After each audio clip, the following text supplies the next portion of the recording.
Bien, alors j'ai le plaisir de vous retrouver pour notre deuxième série de conférences cet après-midi.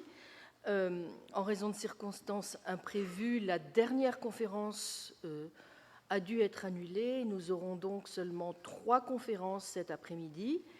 Et j'ai donc le très grand plaisir d'annoncer la conférence de Damien Cadio, que je remercie vraiment infiniment d'avoir accepté notre invitation. Damien Cadio a une formation de biologiste, et après cette formation de biologiste, il a entrepris donc des études aux Beaux-Arts de Rouen, avant de s'installer à Paris et de faire un diplôme à l'École nationale supérieure des Beaux-Arts. Il a quitté la France, je crois, il y a à peu près une dizaine d'années, pour s'installer à Berlin. Et l'œuvre de Damien Cadio a été montrée lors de nombreuses expositions personnelles en France, à l'étranger, à New York, et aussi dans le cadre d'expositions dans la galerie Eva Auber et Almin Resch à Paris, Manzoni Schäper à Berlin, et M. Cadio a aussi participé à de nombreuses expositions collectives importantes. Alors je ne sais pas s'il faut le dire, Damien, mais vous collaborez aussi sporadiquement en tant que musicien à des vidéos d'amis artistes. Alors ce matin, Anne Neukamp nous a parlé de l'efficacité de l'image, mais là, je crois que nous allons plutôt parler de l'aspect fantomatique de l'image, si je retiens bien le titre que Damien Cadio a souhaité donner à sa conférence. J'ai donc le grand plaisir maintenant de lui laisser la parole. Bonjour. Il est possible que seule cette introduction réponde vraiment à la question initiatrice de ce colloque. Je vais d'abord décrire brièvement ce qui constitue la plus grande partie de mon temps, à savoir être à l'atelier et peindre. Tendre une toile, préparer un panneau de bois, c'est comme ça que ça commence. C'est l'ingénierie ancestrale. C'est le respect de la science, des tenons et des mortaises, des dosages et des recettes. C'est le gesso, la colle de peau avec ou sans glycérine, le lin ou le coton, le ponçage, le séchage, la vérification. Quand on prépare le terrain de la peinture, il faut être attentif sans être trop solennel. Sinon, le support acquiert trop de valeur, alors qu'un tableau, ça se commence d'un air un peu détaché. Puis j'applique la peinture par couches maigres. Pour démarrer, je pose une ébauche. Projection, mise au carreau, dessin à la volée. Je commence par le travail sans me priver des atouts modernes. Je ne fais jamais rien de brave ou d'héroïque. Vient la première couche, toujours aussi maigre, et faite de peu de couleurs. L'image commence à apparaître. Mais la brèche n'est pas encore atteinte, même si les valeurs et la tonalité générale du tableau sont posées. Il faudra attendre la deuxième couche, ou la couleur en graisse, pour savoir si le tableau tient, si le document d'origine, photographie devenant fantôme, existera en tant que tableau orphelin de sa source. La deuxième couche, donc, c'est le moment clé du tableau. C'est l'instant où la peinture est laide mais naissante. La laideur est nécessaire, sinon le tableau n'avancerait pas, avec le risque que je me décourage face à elle. Pourtant, elle contient à la fois la possibilité d'un tableau achevé et d'autres perspectives, d'autres éventuels tableaux. C'est un instant d'une grande difficulté, puisque la matière est sale et l'enjeu important. Rater un tableau est une défaite vive et une blessure tenace. Et de l'autre côté du fil, il y a la promesse tranquille de la troisième couche. Le tableau est à finir, la peinture pure peut commencer, parce qu'on atteint enfin la surface. C'est un plaisir peu partageable que d'appliquer des gestes définitifs en ne pensant qu'à la peau du tableau, à la touche, aux transparences, aux reflets, aux textures et aux couleurs. Ce sont là des jours rares mais puissants, tendus entre la joie pure de la couleur et l'implosion douloureuse du jugement critique qui convoque continuellement des faits statistiques. La plupart des œuvres produites quotidiennement par les hommes sont médiocres, et la chance d'en faire partie est élevée. Quelques remarques éparses. À propos de la couleur, je pose sur la palette les couleurs les plus belles que proposent les marchands, et les salis systématiquement de noir lorsque je fais mes mélanges. Cela joue un rôle important dans mon travail, puisqu'une palette unifiée me permet de plus facilement nouer entre eux les différents sujets abordés dans mes tableaux. La dissonance, les écarts entre les images est surtout iconographique, mais pas stylistique. À propos du support, je peignais sur toile, je peins sur bois et je découvre en ce moment une toile au grain très fin. La surface finale de mes tableaux est très lisse. et l'épaisseur de la couche picturale, jamais en matière. Un support lisse me permet d'éviter un phénomène d'ombre très local. Chaque passage d'un fil sur l'autre créant le grain. La lumière s'arrête et se répand en pointillés. Avec une surface lisse, la lumière fait son chemin et la couleur devient plus évidente. Je vais désormais m'attarder sur la partie de mon travail que je mène en amont de la réalisation d'un tableau, en essayant de montrer que chercher un sujet, c'est déjà peindre. Ma pratique technique de la peinture à l'huile étant assez classique et simple, je pense que la spécificité la plus remarquable de mon travail est dans le rapport que j'entretiens avec les images. Ce qui va suivre étant d'un sérieux assez prononcé, je voudrais quand même faire une dernière remarque à propos du plaisir. Je ne peux pas mener un tableau à bien si je n'ai pas de plaisir à le faire. Je décide de peindre telle ou telle image si je sens qu'il y aura un moment où je me délecterai de peindre un visage, un bout de tissu, un morceau de bois ou une montagne. C'est un plaisir de peinture pure, qui n'a pas d'équivalent parmi les autres activités humaines. J'ai d'abord étudié la biologie. Je me suis mis à la peinture vers l'âge de 16 ans parce que mon meilleur ami d'alors était fan de Van Gogh, comme on est fan de quelque chose à cet âge-là. On publiait des poèmes dans le journal du lycée, on écrivait des chansons assez ratées. J'y prenais beaucoup de plaisir, mais lui, le week-end, il copiait des Van Gogh. Je vous épargne mes premiers pas et mon apprentissage sauvage, mais il se fait sans aucun repère. J'arrive aux Beaux-Arts ne sachant pas grand-chose. La bibliothèque est pleine de peintres splendides, comme Bacon ou Baselitz. Richter me plaît. Il y a dans cette collection des artistes dont la masse bibliographique me fait penser que j'ai affaire à des maîtres.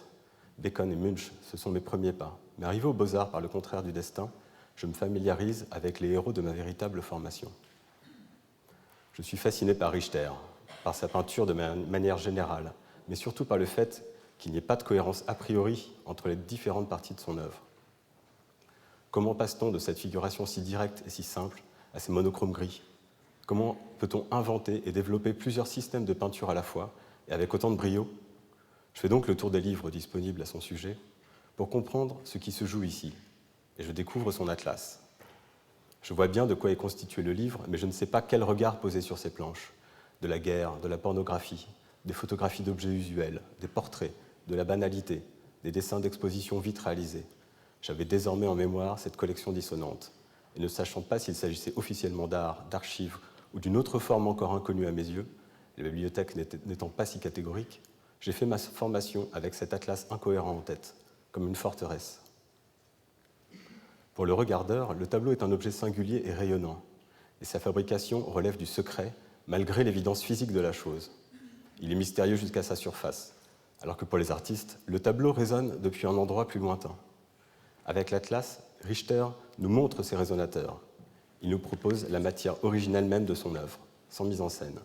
Rangées par thème, les images nous racontent ce que Richter extrait du monde, et surtout que les associer et les classer est déjà une représentation du monde. Je peins des images. Peindre, c'est faire des choix dans une séquence complexe, mais parfaitement articulée. Tous ces gestes, mélanger des couleurs y adjoindre des médiums, poser la touche sur la toile en attaquant selon tel angle, selon telle pression. Tous ces gestes, la peinture n'est faite que de choix denses et innombrables. Dans La barque silencieuse, Pascal Quignard dit « Dans l'homme, la seule chose qui pèse, c'est l'œil irrassasiable. » Peindre n'est pas uniquement cette activité insulaire de l'atelier. On y pense en permanence, même dans les rêves. On travaille en permanence, et regarder, c'est déjà peindre. L'œil est une machine animale qui se déplace selon une combinaison indéchiffrée de réflexes, d'intentions, de curiosité primitive et d'attention aux dangers vitaux. Peut-être est-ce cette part de l'œil qui gouverne lors du travail précédant le tableau. L'œil et le sexe sont lors du rêve deux organes totalement éveillés. Pourquoi des photographies? Je suis venu à la peinture parce que j'avais des coups à porter. La violence était au centre de ma production et j'ai passé mes premières années à essayer de la canaliser. Utiliser une photographie comme document de départ, c'est la pièce maîtresse d'une collection de prothèses que j'ai mis en place depuis tout ce temps pour tenir cette violence à la bonne distance, pour la rendre acceptable, pour pouvoir l'envisager. C'est d'ailleurs ce qui m'intéresse dans le petit format, il se laisse envisager. La photographie, c'est donc un point de rencontre entre le monde et moi, un peu comme un pont sur lequel deux camps adverses s'échangent des otages. La peinture, c'est le médium, c'est ce qui met les protagonistes de cet échange en mouvement. Nous avançons aujourd'hui parmi des images d'une apparente familiarité. Elles nous en disent peu sur notre environnement, sont souvent trompeuses, puisque le temps qu'elles nous présentent est une abstraction. Le temps photographique n'a aucune réalité comparée au verbe et sa puissance évocatrice. C'est un temps composé de parcelles de durée entrelacées pour former un buisson dense. mais qui curieusement a un écho fort dans le tableau. Une peinture est un tas de gestes, et lorsque l'image surgit du tableau, c'est un moment fragile, où l'abstraction pure qu'en est la fabrication se retire de l'objet. Une peinture est un tas de gestes de la même manière que la photographie est un amas de mémoires et de durées différentes. La puissance du passé se camoufle dans la trivialité, dans le dérisoire de l'image. C'est d'ailleurs ce qu'il y a de jouissif à les collectionner. Les images étant dérisoires, les regarder en cherchant le tableau à venir est une forme de voyeurisme professionnel qui confère à la banalité des scènes observées le potentiel d'un tableau extraordinaire. Car toute image est la promesse d'un tableau qu'on n'a pas encore réalisé. Cela veut dire essayer à nouveau d'atteindre un point que l'achèvement du tableau précédent a effacé. Finir un tableau, c'est perdre la candeur qui accompagne chaque commencement.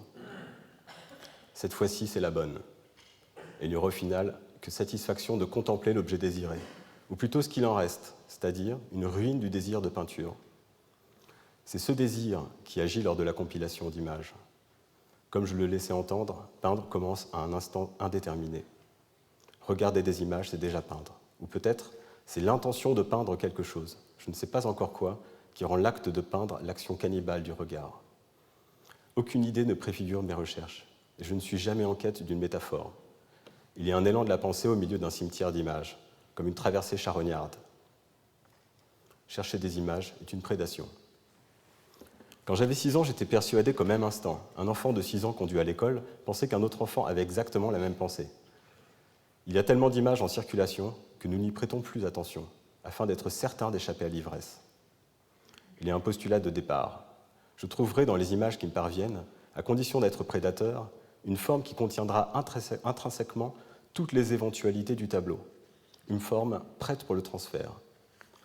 Chaque image est un monde clos, qui implique donc son hors-champ, et cela est vertigineux, puisque toute banalité devient porteuse du plus fou, à savoir ce qui ne figure pas, donc ce qui peut à nouveau se déployer dans le temps. Toutes les conditions sont là, et il n'y a plus qu'à laisser advenir, qu'à se laisser dicter les tableaux. L'image recherchée, ou plutôt attendue, contient le potentiel d'un tableau, et cette part, tout autant que la peinture, se laisse difficilement résoudre dans le langage. C'est dans l'instant prégnant de l'apparition de l'image sous mes yeux que je sais si elle contient un tableau. Il me faut donc beaucoup d'images, et je dois, dans chacun de ces instants de quête, trouver un système pour filtrer le flux. Google Images est l'outil primitif, mais les algorithmes étant de plus en plus sophistiqués, les recherches s'unifient de jour en jour, et la part non négligeable d'erreurs, d'absurdités, et d'à côté dans les requêtes, a rendu l'outil assez vain. Recherchez la photo d'un avion et vous aurez un avion. Ne s'afficheront plus les images sans lien avec votre requête. Fini les tatouages, les cristaux, le pont du Gard ou des champignons qui apparaissent comme par magie, nous n'aurons plus que des avions, et éventuellement quelques chatons. Le cinéma est une de mes sources favorites. Aujourd'hui, on peut mettre des films en pause comme la photographie le fait de la vie en mouvement, c'est-à-dire qu'on aperçoit ce qui ne nous est pas forcément destiné. Le cinéma est un art de maîtrise. Chaque plan est le résultat d'une entreprise surprenante et souvent la somme de différentes interventions pragmatiques et professionnelles. Tout détail est intentionnel. Tout élément de décor répond à un ordre précis, à une commande claire, ce qui m'amène à considérer les photogrammes de films comme des collages. Je recadre systématiquement les images que j'en extrais parce qu'il y a un écho très fort entre chaque partie du décor et l'action principale. La lumière qui se pose sur un vase dans une pièce sombre lors d'une scène de crime ou de baiser. Tout est là pour nous indiquer un espace, nous faire croire en la véracité de la scène, tout en faisant preuve de discrétion. Ainsi, chaque détail est mis en scène en fonction du noyau de l'action et s'en fait l'écho bruyant. Je m'intéresse beaucoup à ces objets par ailleurs inventés, puisque jamais pensés tels quels, sans leur action principale. Parce que ce sont des objets paradoxaux, à la fois d'une banalité exagérée et pourtant pure fiction dans la fiction. L'étape suivante est souvent de rechercher des images semblables issues du monde réel. Les photographies d'amateurs sont riches en banalité, et je me laisse surprendre par la puissance évocatrice d'un bête intérieur d'appartement en termes de romanesque ou d'horreur. Faire cohabiter ces deux sources produit des frictions exploitables. La variété des images recherchées est à mettre en parallèle avec la façon dont je pense aux expositions. Souvent, dans un coq à l'âne apparent, je juxtapose des petits tableaux dont le sujet se laisse difficilement décrire. Par des jeux de recadrage, d'effacement volontaire du décor ou de superposition de différentes images, je m'efforce de vider la scène représentée de tout indice temporel ou géographique. De ce fait, les tableaux communiquent entre eux, sachant que leurs origines sont éloignées. La forme les rassemble alors que les sujets dissonnent entre eux. J'essaie de donner l'apparence d'une chronologie, d'un récit, dans une façon cinématographique de monter l'exposition pour donner l'illusion qu'un discours, qu'un commentaire sur l'ensemble est déjà disponible dans le dispositif de monstration. Il s'agit d'un des pièges que j'essaie de dresser, puisque justement c'est une peinture exempte de tout discours que je souhaite réaliser. Une peinture dont tout commentaire ne passerait pas la frontière du cadre, tournerait autour d'une énigme visuelle sans jamais rien en déflorer. Ce que je ressens dans ma fréquentation des musées, c'est ce que je recherche à tout prix. Aujourd'hui, seuls les maîtres anciens me donnent un désir d'art, puisqu'il y a cette distance irrattrapable et peu compensable entre le jadis et la puissance subite et immédiate de la peinture. J'entends par là cette force présente qui absorbe sans distinction le futur proche et le passé proche. Quelle est cette puissance qui fait qu'on regarde un portrait comme on ne le fera jamais pour aucun visage humain? Sans avoir la réponse, je pense que s'extraire du langage comme on s'extrait du présent peut être une piste. C'est donc en pensant à l'hétérogénéité d'une série de tableaux à réaliser que je cherche des images, en rêvant à un grand ensemble, en essayant après chaque prélèvement dans ce grand tableau visuel qui nous accompagne de mettre de côté des images qui petit à petit m'éloignent d'un discours, d'une éventuelle explication qui serait un commentaire sur le monde. Il y a donc une continuité forte entre ces instants qui précèdent le passage à l'acte et l'exposition, dernière étape du travail. Pour en dire un peu plus sur cette étape, je peux décrire mon état. Je ne mène pas une recherche active. Je laisse plutôt me parvenir ce qu'il y a de disponible autour de moi, en essayant d'influencer la qualité du flux d'images. De nombreux films, des lectures fortes, l'œil à l'affût. C'est la phase de collection. Puis vient un autre moment où j'imprime toutes ces images. Je les confronte au plan du papier. C'est un pas supplémentaire vers le tableau. Je fais varier leur taille, je les juxtapose, je les observe, les classe, les range, en élimine beaucoup, puis inverse les piles et les catégories. J'essaie d'entrevoir toutes les possibilités, et souhaitant fortement ne pas me tromper, parce que je sais que la peinture est dure. Le tableau est trop rare pour que chacune ait droit à l'essai. J'envisage les risques et les possibilités du passage à l'acte. Mais surtout, il y a toujours cette part étrangère dans chaque image, cette fraction qui échappe à toute notre entité, sauf à notre œil, qui agit comme un corps en soi. Il y a contenu dans l'image une injonction de peindre. Ces images, je les colle dans des cahiers, je me fabrique mes propres atlas. À l'atelier, il y a des livres, des monographies d'artistes et ces atlas. Je les range ensemble pour être sûr d'avoir peur quand je choisis des images. Lorsque je les assemble sur des pages, le montage provisoire définitif qui en découle est à nouveau rempli de désordre et de chaos, puisque j'essaie de faire ce travail de collage en négligeant tous les jeux précédents. Avant de passer à la constitution de mes cahiers, je visionne chaque image ainsi sélectionnée en m'attardant sur un fait simple. Jusqu'où puis-je découper et recadrer l'image pour que l'intégralité de ce qui figurait soit intacte? Je recherche une limite. À partir de quand une image simple perd sa familiarité avec le monde? Je veux rester en deçà de cette limite pour qu'on ne se pose jamais la question de ce que c'est, pour que le tableau se laisse embrasser instantanément, décrire en quelques mots rapides et évidents, donc inefficaces. Pour compliquer la donne, je titre mes tableaux d'une façon a priori absurde, puisqu'ils n'apportent jamais un éclairage ou une solution, même si je sais exactement ce que je fais et à quoi ils se réfèrent. C'est une façon de crypter le tableau aux yeux de ceux qui cherchent à tout prix l'hypertexte. C'est aussi pour cela que j'utilise la peinture à l'huile, car ça va de soi. C'est le médium simple, évident de l'art. Mes formats sont généralement petits, le 24 cm par 30 ou 30 par 40 étant la moyenne de ma production. L'apparence anodine du tableau, la modestie du format, la banalité apparemment inoffensive du sujet, les couleurs volontairement éteintes, impures, ternes, d'un temps passé mais pas complètement, les mots que l'on attribue si facilement à ce qu'il y a à voir, la facture peu gestuelle, sans ferveur ni détresse. Tout ça pour tenter de rendre ce qu'il y a de violent dans le sujet plus large, plus général de mon travail, simplement accessible.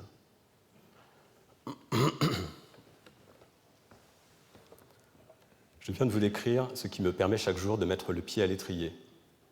Jusqu'à maintenant, je pensais qu'il m'était possible de crypter par la peinture chacune des images que j'employais et que l'exposition rendrait mon sujet lisible au spectateur en offrant la clé de cet encodage.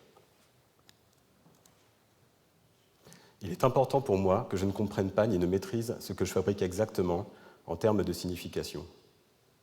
En refusant le spectacle pictural, l'héroïsme du geste puissant, je souhaite aménager pour le spectateur une place accueillante dans mon travail, une alcôve, un creux, un silence qui permet au regardeur de mieux recevoir l'œuvre. Le tableau est un habitat quand il réussit. C'est un but simple, mais une entreprise délicate à mener à terme. Récemment, à l'occasion de ma dernière exposition à la galerie Eva Hauber, intitulée La folie Hennequin, j'ai essayé de renégocier mon rapport aux images, en regardant plus attentivement du côté de la littérature. J'ai découvert l'œuvre de Pascal Quignard il y a 3 ans, et j'ai depuis un rapport curieux à la lecture en général. Elle m'est devenue difficile quand il s'agit d'autres auteurs. J'ai l'impression d'avoir en quelques livres appris une nouvelle langue, ni étrangère ni secrète. Une langue faite de la même matière que celle qui habite les tableaux, des maîtres anciens, et d'une présence construite pour les temps à venir, comme une terre fertile mais hantée, abandonnée. Je ne suis pas le seul à errer dans son dernier royaume, mais j'y suis comme dans une zone de transit, avant de trouver refuge dans celui qui me sera propre. J'ai donc essayé de donner au sujet de cette exposition une consistance plus simple et plus élastique. J'ai commencé à faire des ponts entre l'atelier et la puissance des images que Quignard convoque, qui n'ont rien à voir avec ce que peut l'imaginaire. Aujourd'hui, sous l'apparente totalité de ce qui est accessible, se cache une extrême pudeur. Il y a dans la pornographie générale appliquée au régime des images un conformisme pompier. Une violence codée nous est livrée sans aucune autre ambition que de générer de la servilité. Je ne ferai ici à aucun moment l'exégèse des textes de Quignard, je ne le pourrai pas, mais je voudrais tout de même tracer un chemin qui me mena de son œuvre à cette série de peintures. Le dernier royaume de Quignard est un essai qui ne refuse aucun chemin, aucune forme, et qui, de manière audacieuse, risque la langue même pour produire comme des irruptions stromboliennes d'images d'une résonance extrême. Il convoque de manière récurrente la figure du roi mourant et de son dernier geste. Détenteur du pouvoir total, le sujet laisse jaillir un passé d'un horizon infini pour nous laisser entrevoir à travers une brèche sexuée la puissance du jadis. Ces images appellent de la peinture avec une force que je n'avais jusque-là jamais envisagée. Le lit royal me semble être un lieu fascinant. C'est le terrain de collision violente entre une histoire intime et la construction de la destinée des royaumes. Des dauphins et des princesses s'y accouplent sous les yeux vérificateurs du parrain. Le lit vide, sorti de l'histoire en marche, devient mon sujet. C'est ce vide même qui contient le potentiel de la peinture. La décoration, la frontalité des motifs, la complexité des textures. Je les envisage comme des portraits, en pensant fiévreusement à toute la difficulté que me posera cette quantité de détails. C'est toujours vertigineux de se lancer dans une série ambitieuse sans savoir si on en a la capacité. J'ai commencé à faire des recherches sur les chambres royales, notamment celles des rois de France. Les images récoltées ne me satisfaisaient pas, soit trop peu soignées, soit trop officielles et pleines de copyright. Certaines sont extrêmement pittoresques. Entre Catherine de Médicis et Gabrielle d'Estrées, il y a Louise de Lorraine, femme d'Henri III. À la mort de ce dernier, elle se fait appeler la Reine Blanche, car à partir de la mort de son époux, elle porte le deuil royal en blanc. Elle fait peindre sa chambre en noir, fait tapisser son lit de velours noir et fait recouvrir les murs du château de Chenonceau de tentures noires, ornées de têtes de mort, de larmes d'argent et de plumes. Au plafond est sculpté le H d'Henri, entrelacé par 2 lambdas pour Louise de Lorraine. Un détail historique. Durant la Seconde Guerre mondiale, la ligne de démarcation passe au milieu du château. L'entrée est en zone occupée. La porte sud de la galerie donne accès à la zone libre. Ce que je cherche à peindre à ce moment est une correspondance entre la puissance vitale et existentielle que les images de Quignard produisent en moi et la matérialité d'un temps passé. Le jadis est une présence d'une substance si vague et si immatérielle désormais que nous sommes détachés de la concrétude de l'histoire. L'état. J'emploie ce terme en pensant à Thomas Bernhardt et à la plainte de Reger, ennemi de la nostalgie, d'Heidegger et du soleil plus que tout dans les maîtres anciens. L'état, c'est l'école, le manuel d'histoire, le cours ennuyeux qui méthodologiquement nous adresse des images pures d'un récit national. La culture, dans ce cas, c'est l'art d'état. C'est la peinture en vignette définitive, en représentation calculée d'un message vertical et maîtrisé au service du commanditaire. Quignard, au long de la pensée et du texte, rétablit une vivacité des images intimes, nous faisant vivre un souffle, quelle qu'en soit l'odeur. Il réérotise l'image, électrifie mon regard sur la peinture ancienne. J'essaie alors d'orienter ma moisson vers des images qui ne sont plus des objets trouvés, porteurs de leur propre histoire. Je produis mes propres documents en sachant qu'un sens fort précédera l'image, délit que des fantômes historiques gardent tiède. Je me suis séparé de l'Atlas et de son chaos organisé. Et depuis ce moment-là, je ne laisse plus les images me parvenir et s'associer entre elles à mon insu. Mais j'essaie de programmer des séquences de travail plus étalées dans le temps.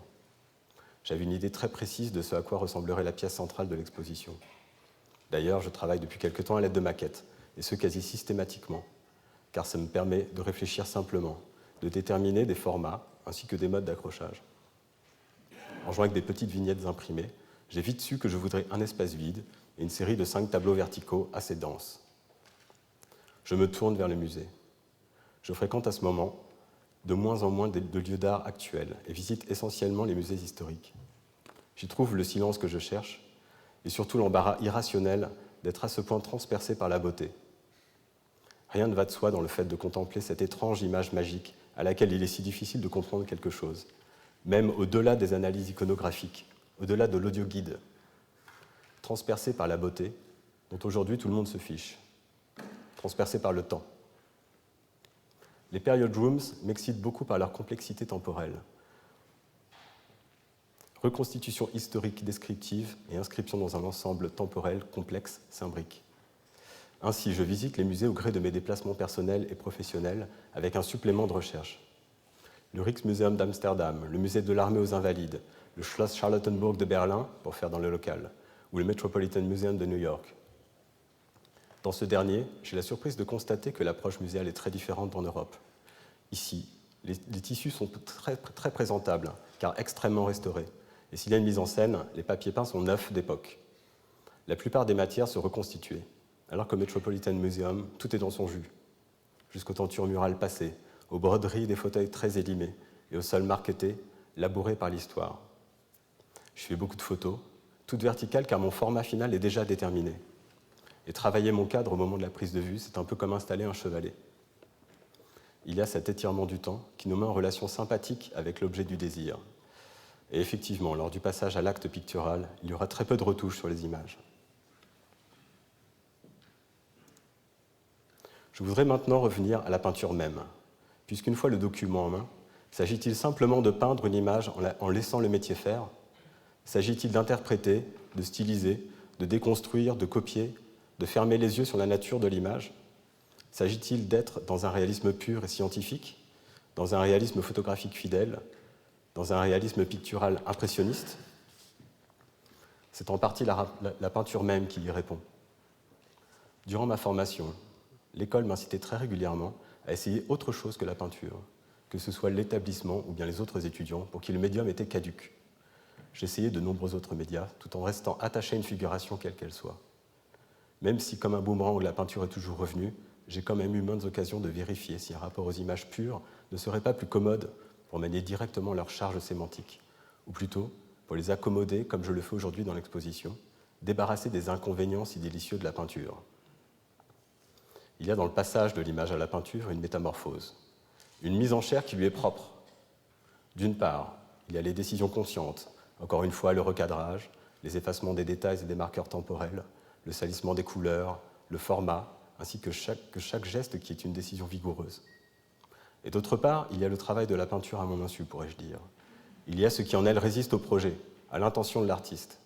Il y a une résistance de la peinture, une part insoluble dans le médium, un cristal magique contenu dans l'étrangeté du geste. Apposer des pigments agglutinés dans des graisses ne va pas de soi.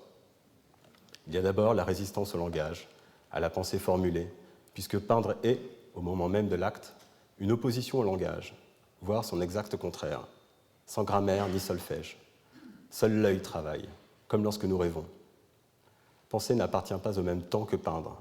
Ce sont deux états distincts, comme le gazeux et le visqueux. Il n'y a pas de continuité pure entre l'intention du geste et son exécution, mais il y a une approximation générale induite par une quantité démesurée de pression externe. Du corps au cosmos, le geste est corrompu par son milieu. Le geste de peindre, culturel, n'est jamais cosmologique. Autour du geste de peindre, rien n'est homogène. Peindre est une éternelle approximation du visuel, un accommodement car il y a la main. C'est une interprétation permanente et délicate, puisque le tableau se construit sur un désir désordonné du but à atteindre. L'image du tableau n'est pas le document photographique qu'on pétrit dans sa main au cours du travail, mais bel et bien cette rêvée du tableau. Ce futur proche aussi indéchiffrable que le vivant. Le tableau naît de ça, la main qui avance dans le brouillard, et un désir puissant mais bègue. Je suis toujours surpris de voir ce que je suis en train de peindre, de voir un visage naître, de voir une figure peinte devenir vive, de la voir se détacher de sa forme colorée et dessinée pour devenir une incarnation. À tel point surprenant que parfois, de l'imprécision et la maladresse du geste, surgit autre chose. D'un léger tremblement, d'un décalage, d'un accident, se présente une autre possibilité. Le plus simple des cas, c'est lorsqu'un coup de pinceau bien placé me fait penser que telle partie du tableau est subitement achevée. Ces moments créent un entrain particulier. Mais il y a surtout l'apparition d'une forme nouvelle, d'une autre possibilité qui vient modifier spontanément l'horizon programmé du tableau. Dans mon travail, ces moments sont rares et produisent un genre de tableau légèrement décalé de ma production habituelle. Je vous parlais précédemment d'une brèche. Quand le tableau bascule du mauvais côté, il est raté. Ma façon de travailler est aussi faite en fonction de ça. Je découvre vite si le potentiel de tableau contenu dans les images s'épuise ou tient. Et si le tableau a trop peu d'aplomb, je peux alors lui laisser une deuxième chance, en jetant le document et en devenant l'espace d'un instant un vrai peintre, qui se jette sans filet dans la matière. Je m'amuse avec elle, j'efface, je corrige grossièrement et je relance le tableau. Souvent, le raté est sans retour, mais parfois, il y a un plaisir immense à jouer avec le tableau, et en quelques coups de brosse et de chiffon, à le relancer sur un tout autre cheval. C'est un plaisir lié à l'invention, qui jaillit de manière chaotique, et libéré de tout mon système de prothèses. Les tableaux qui vont suivre sont nés de cela. C'est pour cette raison que je commence beaucoup de tableaux à la fois, pour ne pas me retenir de rater si l'ennui marque trop vite sa présence. Par exemple, le portrait, ou plutôt ce qu'il en reste, d'un jeune homme sur fond bleu, est le résultat d'une telle quantité de ratages qu'on peut voir dans le fond texturé et coloré du tableau la matière des couches de recouvrement. À tel point issu de ratages que le visage n'est rien d'autre que l'emplacement effacé du visage. La tête est marquée par le contour des cheveux et un peu de couleur chair ici et là. Le visage apparaît par recomposition, mais on aperçoit un reste d'œil et de bouche, esquissé de manière assez grossière en bleu sur bleu pour ajouter une couche d'absurdité, et aussi pour clore le tableau, devenu mascarade de portrait, et surtout ruine de peinture, avec tout le romantisme que cela induit. Ou cet autre tableau, qui semble penser de manière cohérente, est né de la collusion de deux images. Eva Braun se baignant sous une cascade, filmée par Leni Riefenstahl, et des mains s'amusant d'un liquide non newtonien placé sur un haut-parleur vibrant à basse fréquence. Ce dispositif a pour effet de créer une sorte de danse de petits stalagmites, et c'est cette partie de l'image que je n'arrivais pas à traduire en peinture. L'Atlas a fait le reste, en me proposant rapidement une solution à essayer, puisque les deux images, Eva Braun et les mains, étaient collées sur la même page. De la même manière, dans ce tableau, intitulé Bog, le portrait d'un vieil homme a fait son apparition parmi des babioles inidentifiables. Au départ, il y avait une image de ciel, de nuages bien cotonneux, mais assez menaçants, un ciel normand. La suite, c'est qu'ennuyé par le travail, j'ai laissé venir ce que le regard invente dans la forme évocatrice du nuage. C'est un jeu banal, que nous connaissons tous, mais qui trahit l'appétit de l'œil. Pour terminer, voici deux tableaux récents, mesurant chacun 1,90 m par 2,50 m. Il s'agit de deux peintures programmatiques, et je n'ai pas rencontré de problème pictural majeur en cours de réalisation. Donc, pas de virage à 90 degrés. En commençant ces tableaux, je ne savais pas comment j'allais m'y prendre pour peindre le cheveu ou le bois. D'ailleurs, le bois de ces sculptures est recouvert de fluides coagulés et de terre. Comment faire ça? Comment traduire en peinture ces textures si hétérogènes? Le problème s'énonce facilement, mais c'est uniquement la main à la pâte que j'arrive à résoudre des équations de ce type, puisque l'œil est beaucoup trop rapide pour la pensée. Il ne faut pas se dire qu'il faut plus de bleu de Prusse dans la terre de Sienne, il faut le faire, et se rendre compte que la peinture est aussi un ogre. Elle résiste parce qu'elle nous donne trop peu d'indices sur la conduite à adopter pour réussir à peindre ce bois, et c'est seulement de parcelle en parcelle de couleurs que l'on se rend compte si le chemin est juste. Ainsi, je n'ai pas les mots pour décrire précisément ce qui, dans l'acte de peindre, travaille à mon insu, mais c'est pourtant ce que je constate. La peinture est comme une machine organique. Encore une fois quignard, la seule chose qui pèse, c'est l'œil irrassasiable. C'est conscient de cette action brute qu'a la peinture sur l'ensemble de mes choix que je regarde les images, par le filtre de cette connaissance. Que puis-je en peinture? Parfois, le confort est recherché, parce qu'il faut bien avancer, il faut bien produire car la main a besoin d'exercice, et ce, même loin de tout type de virtuosité. Mais c'est en connaissant la limite technique et en sentant dans une image les détails qui viendront s'y cogner directement que le véritable travail commence. C'est le vertige de l'ignorance, c'est l'ivresse des problèmes à venir. Aussi figuratif que l'on soit, arrive un moment où il n'y a plus que la peinture. Ainsi, le tableau ne se laisse pas faire, et il apparaît une fois contournées les intentions multiples. Le langage, la volonté, l'obtus, la ligne droite, l'horizon, le pouvoir, le contrôle, le programme. Tel un château, le tableau est bien gardé. Ce qui surprend, c'est la puissance du désir de tableau qui fait face à cette montagne de bonnes raisons de ne pas peindre. Hervé Guibert, dans l'image fantôme, voit les transformations de son visage comme celles d'un personnage de roman s'acheminant vers la mort, intime au point de devenir invisible. Les images sont aujourd'hui celles d'un album photo universel. Je vois la peinture comme seule épreuve positive des clichés en question. L'image efface la réalité, et c'est cet effacement que mime la peinture. Elle vient ainsi effacer l'image par punition et par crime. L'image fantôme. Je pense au tableau, présence fantôme dans notre monde. On ne sait toujours pas ce qu'est ce moment si particulier de contempler le tableau, d'être devant cette surface qui nous dit si peu de choses tout en continuant de vibrer depuis Lascaux. Peindre, c'est se laisser transpercer par les époques. On produit un objet singulier, puis on disparaît.